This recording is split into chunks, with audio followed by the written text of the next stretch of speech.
नमस्कार भाई लोग, एक बार फिर से आप सभी का पसंद न्यूज़ भोजपुरी में स्वागत है।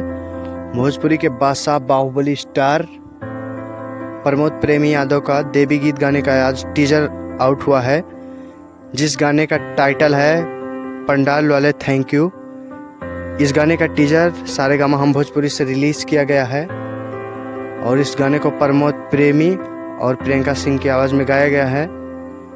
और इस गाने के वीडियो में आपको दिखने वाले हैं सुपरस्टार प्रमोद प्रेमी यादव और अंकिता सिंह।